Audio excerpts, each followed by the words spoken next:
Hello students, welcome to AJ classes. Students, हम कक्षा 10 के विद्यार्थियों के लिए इम्पोर्टेंट क्वेश्चंस की एक सीरीज़ शुरू करने जा रहे हैं, जिसमें प्रत्येक चैप्टर से कुछ महत्वपूर्ण क्वेश्चंस आपके सामने लाए जाएंगे, जो राजस्थान बोर्ड के 2024 के एग्ज़ाम पैटर्न को ध्यान में रखते हुए बनाए गए हैं। कक्षा 10वीं के बहुविकल्पी प्रश्न में चैप्टर नंबर 6 के प्रश्नों में पहला प्रश्न है, निम्न में से कौन सी ग्रंथि मास्टर ग्रंथि कहलाती है। तो मास्टर ग्रंथि जो है वो पीयूष ग्रंथि को कहा जाता है, क्योंकि ये सभी ग्रंथियों के ऊपर जो है कंट्रोल रखती है। क्वेश्चन नंबर 2 है, अग्नाशय से स्रावित हार्मोन है।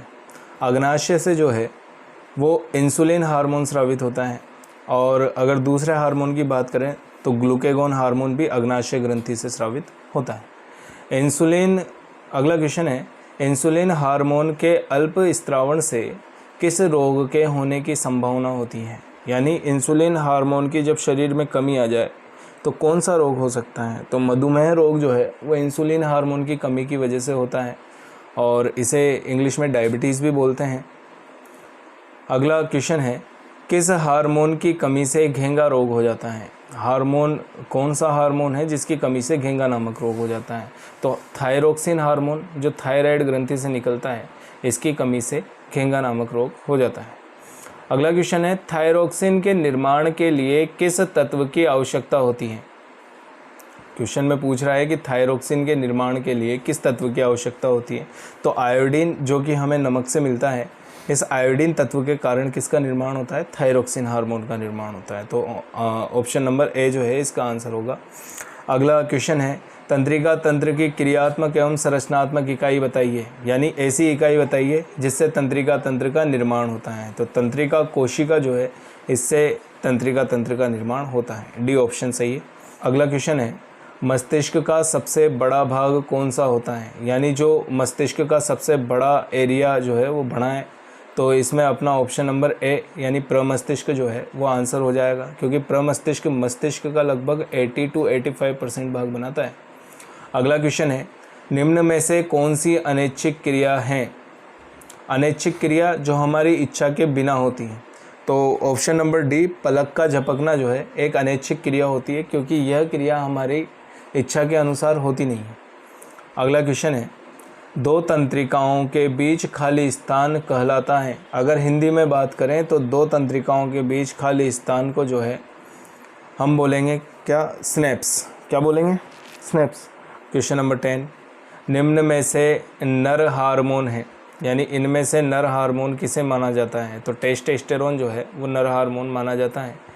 अगला क्वेश्चन है, निम्न में से कौन सा आपातकालीन हार्मोन है। एड्रिनल ग्रंथि से निकलने वाला एड्रिनलिन हार्मोन जो है, इसे आपातकालीन हार्मोन बोला जाता है। ये आपातकालीन स्थितियों में संदमित होता है, निकलता है। वृद्धि का संदमन करने वाले हार्मोन का उदाहरण बताइए। वृद्धि का संदमन यानी वृद्धि को रोकने वाले हार्मोन का उदाहरण जो है वो है जिब्रेलिन। वृद्धि को रोकने वाले हार्मोन का नाम क्या है, जिब्रेलिन। यह आरबीएससी 2023 में आ चुका है प्रश्न, पिछले साल। अगला प्रश्न है, मस्तिष्क का कौन सा भाग शरीर की संस्थिति एवं संतुलन के लिए उत्तरदायी होता है। तो शरीर का संतुलन बनाए रखने के लिए अनुमस्तिष्क जो है वो उत्तरदायी होता है। ये प्रश्न जो है हमारी बुक में भी दे रखा है, और यही प्रश्न पूछा गया था पिछले साल। अगला प्रश्न है, अब यहाँ से अति लघुतात्मक प्रश्न जो है वो शुरू होते हैं। इन प्रश्नों में हमें शॉर्ट आंसर टाइप क्वेश्चन मिलेंगे, तो ध्यान देना। पहला प्रश्न है, स्थानीय हार्मोन किसे कहते हैं। तो स्थानीय हार्मोन ऐसे हार्मोन जो स्रावित होने वाले स्थान पर ही प्रयुक्त हो जाते हैं, यानी जहाँ से निकलते हैं उसी स्थान पर प्रयुक्त हो जाते हैं, उन्हें स्थानीय हार्मोन बोलते हैं। अगला प्रश्न है, प्रश्न नंबर 2, विशिष्ट रासायनिक संदेश वाहक किसे माना जाता है। तो संदेश वाहक जो है वो माना जाता है हार्मोन्स को, ठीक है। अगला प्रश्न है, युग्मानुबंधन किसे कहते हैं। युग्मानुबंधन का मतलब होता है दो तंत्रिका कोशिकाओं के बीच में संबंध स्थापित करना, क्या कहलाता है, युग्मानुबंधन कहलाता है। अगला प्रश्न है, जड़ों का भूमि के अंदर प्रवेश करना किस प्रकार की गति है। जड़ जो है वो भूमि के अंदर प्रवेश कर रही है, तो यह गति अनुवर्तनी गति कहलाती है। क्या कहलाती है भाई, अनुवर्तनी गति कहलाती है। अगला क्वेश्चन है 3 प्रकार के न्यूरॉन्स के नाम बताइए। अब इसमें उत्तर दे रखा है अपन को मोटर न्यूरॉन, संवेदी न्यूरॉन और बहुध्रुवी न्यूरॉन। अगर हम चाहें तो बता सकते हैं कि संवेदी तंत्रिका, इसके अलावा हिंदी में बात करें तो संवेदी तंत्रिका कोशिका, प्रेरक तंत्रिका कोशिका और अपने एक होती है संयोजी तंत्रिका कोशिका, जो दोनों को जोड़ने का काम करती है। अगला क्वेश्चन है पत्तियों का पौधों से गिरना किस हार्मोन के प्रभाव के कारण होता है। सीधी सी बात है, एक हार्मोन है एब्सिसिक अम्ल, इसके द्वारा जो है पत्तियां पौधों से गिरने लगती हैं। कौन सा रसायन सूचनाओं को एक तंत्रिका कोशिका से दूसरी तंत्रिका कोशिका पर स्थानांतरण करता है या स्थानांतरित करता है? तो एसिटिल कोलिन हार्मोन है। ठीक है। अगला क्वेश्चन है प्रतिवर्ती चाप कहाँ बनते हैं। प्रतिवर्ती चाप बेसिकली मेरुरज्जु में बनते हैं। ठीक है। प्रतिवर्ती क्रियाओं पर नियंत्रण भी कौन करता है? मेरुरज्जु। तो प्रतिवर्ती चाप भी कहाँ पे बनेंगे? मेरुरज्जु के अंदर। अगला प्रश्न है फेरोमोन्स क्या होते हैं। ऐसे रासायनिक पदार्थ जो एक जीव द्वारा स्रावित होते हैं तथा दूसरे जीव पर प्रभाव डालते हैं, फेरोमोन्स कहलाते हैं। यानी एक जीव द्वारा स्रावित हो रहे हैं और दूसरे जीव के ऊपर क्या डालते हैं? प्रभाव डालते हैं। ठीक है। अगला प्रश्न है एड्रेनलिन हार्मोन का एक कार्य बताइए। तो एड्रेनलिन हार्मोन जो है ये निकलता है एड्रिनल ग्रंथि से और ये एक आपातकालीन हार्मोन होता है जो संकटकालीन स्थितियों में व्यक्ति की सुरक्षा करता है या हमारी सुरक्षा करता है। इसके अलावा अगला प्रश्न है प्रोजेस्टेरॉन हार्मोन का कार्य बताइए।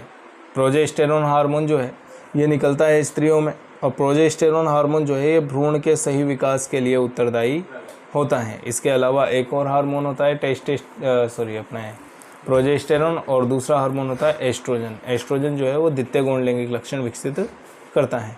अगला प्रश्न है गुरुत्वानुवर्तन को परिभाषित कीजिए। गुरुत्वानुवर्तन को परिभाषित कीजिए। देखो अनुवर्तन जो है ये पौधे के अंदर होने वाली गतियाँ होती है और इसने बात की है गुरुत्वानुवर्तन यानी गुरुत्वाकर्षण की ओर गति। तो गुरुत्वाकर्षण के प्रति जो है गति किसके द्वारा की जाती है? पौधे की जड़ों द्वारा। तो जड़ों का गुरुत्वाकर्षण की ओर गति करना या वृद्धि करना क्या कहलाता है? गुरुत्वानुवर्तन गति कहलाता है। अगला प्रश्न है फाइटोक्रोम तथा फाइटो हार्मोन से में क्या अंतर है? दोनों में डिफरेंस क्या है? तो फाइटोक्रोम जो है ये प्रकाश अवशोषक वर्णक है यानी प्रकाश को अवशोषित करता है तथा ये पुष्पन व अंकुरण में सहायक होता है यानी पौधों में पुष्पन यानी पुष्प लेके आता है और अंकुरण यानी बीज के अंकुरण के लिए सहायक होता है। इसके अलावा फाइटो हार्मोन जो है ये पौधों के वृद्धि एवं विकास को प्रभावित करता है। अगला प्रश्न है प्रकाश किस प्रकार वृद्धि को प्रभावित करता है? यानी प्रकाश जो है वो किस प्रकार वृद्धि को प्रभावित करता है? तो हरित लवक द्वारा प्रकाश को अवशोषित करके कौन सी क्रिया होती है? प्रकाश संश्लेषण की। और प्रकाश संश्लेषण से भोजन बनता है तो पौधों की वृद्धि जल्दी होती है प्रकाश संश्लेषण के कारण। ठीक। अगला प्रश्न है दीर्घ प्रदीप्ति काल पौधे क्या होते हैं? तो ऐसे पौधे जिन्हें पुष्पन के लिए लंबे प्रकाश काल की आवश्यकता होती है दीर्घ प्रदीप्ति काल कहलाते हैं। जैसे तंबाकू जो है इनमें पुष्पन के लिए लंबे प्रकाश यानी बहुत समय तक इन्हें प्रकाश देने की आवश्यकता होती है। ठीक है। अगला प्रश्न है अल्प प्रदीप्ति काल पौधे क्या होते हैं? देखो दीर्घ में अपन को लंबे समय तक प्रकाश देने की आवश्यकता थी तो अल्प प्रदीप्ति काल में हमें कम समय के लिए प्रकाश देने की आवश्यकता होगी, जैसे गेहूँ। अगला प्रश्न है दिवस निरपेक्ष पौधे क्या होते हैं? अब हमने प्रदीप्ति काल की बात करी थी पिछले प्रश्न में, उसी से रिलेटेड क्वेश्चन है। दिवस निरपेक्ष पौधे क्या होते हैं? ऐसे पौधे जिनके पुष्पन पर प्रकाश की अवधि का कोई प्रभाव नहीं पड़ता यानी प्रकाश कितने समय तक दिया जा रहा है इसका कोई प्रभाव नहीं पड़ता, ऐसे पौधे क्या कहलाते हैं? दिवस निरपेक्ष पादप कहलाते हैं, जैसे मिर्च। पादप अगला प्रश्न है पादप गतियाँ कितने प्रकार की होती हैं? तो 2 प्रकार की गतियाँ होती है पादपों में। एक होती है अनुवर्तनी गति, दूसरी है अनुकुंचनी गति। अगला प्रश्न है मस्तिष्क के किस भाग में बुद्धिमत्ता, चेतनता एवं इच्छा शक्ति का केंद्र होता है? यानी सबसे बड़ा काम है कि बुद्धिमत्ता किसके अंदर होगी तो सबसे बड़ा भाग काम में लिया जाएगा यानी इसका उत्तर हो जाएगा प्रमस्तिष्क। अगला प्रश्न है हाइपोथैलेमस का क्या कार्य होता है? तो हाइपोथैलेमस जो है यह समस्थापन तथा पीयूष ग्रंथि का नियमन करता है। देखो सीधा सा कार्य है। हाइपोथैलेमस जो है इसे मास्टर ऑफ मास्टर ग्लैंड भी कहा जाता है यानी मास्टर ऑफ मास्टर ग्रंथि है ये। ठीक है। यानी ये पीयूष ग्रंथि के ऊपर नियंत्रण रखने का कार्य करती है हाइपोथैलेमस। अगला प्रश्न है रसायनुवर्तन क्या है? इसका एक उदाहरण दीजिए। रसायनुवर्तन रसायनों की और पौधों की गति क्या कहलाती है? रसायनुवर्तन गति कहलाती है। इसका उदाहरण सीधा सा है, पराग नलिका वर्तिका में प्रवेश करना। ये हम चैप्टर नंबर 7 के अंदर दोबारा से पढ़ेंगे, पराग नलिका वर्तिका में प्रवेश करना। ठीक है, अगला प्रश्न देखेंगे, क्रेनियन किसे कहते हैं? क्रेनियन क्या होता है? तो मस्तिष्क को सुरक्षित रखने वाला कंकाल जो 3 परतों का बना होता है उन्हें हम क्या बोलते हैं? क्रेनियन बोलते हैं। ठीक है, अगला प्रश्न देखेंगे। अगला क्वेश्चन है, तंत्रिका कोशिका के 3 भागों के नाम बताइए। तंत्रिका कोशिका मोस्ट टॉपिक है जो एग्ज़ाम की दृष्टि से आ सकता है हमारे, इसका चित्र भी पूछा जा सकता है। इसके भाग अगर हम शुरुआत की बात करें तो इसके शुरुआती भाग का नाम होता है द्रुमिका, जिसे वृक्षाभ या डेंड्राइन भी कहा जाता है। दूसरा है तंत्रिकाकाय और तीसरा भाग है तंत्रिकाक्ष, जो पीछे वाला भाग होता है एक्सॉन, उसकी बात। अगला प्रश्न है, मेडुला ऑब्लांगेटा का क्या कार्य होता है? मेडुला ऑब्लांगेटा का क्या कार्य होता है? तो ये अनैच्छिक क्रियाओं पर नियंत्रण रखने का कार्य करता है।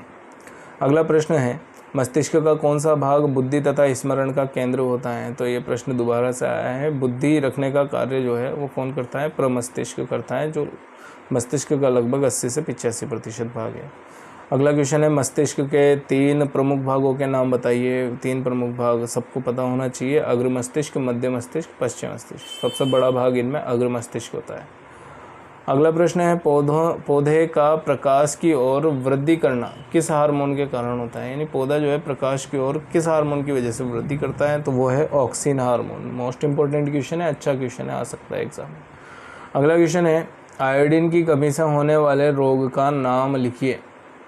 आयोडीन की कमी से ग्वाइटर रोग, या इसी को हिंदी में बोला जाता है घेंगा नामक रोग हो जाता है। ठीक है, अगला प्रश्न है, मादा हार्मोन का नाम लिखिए। एस्ट्रोजन हार्मोन होता है मादाओं में।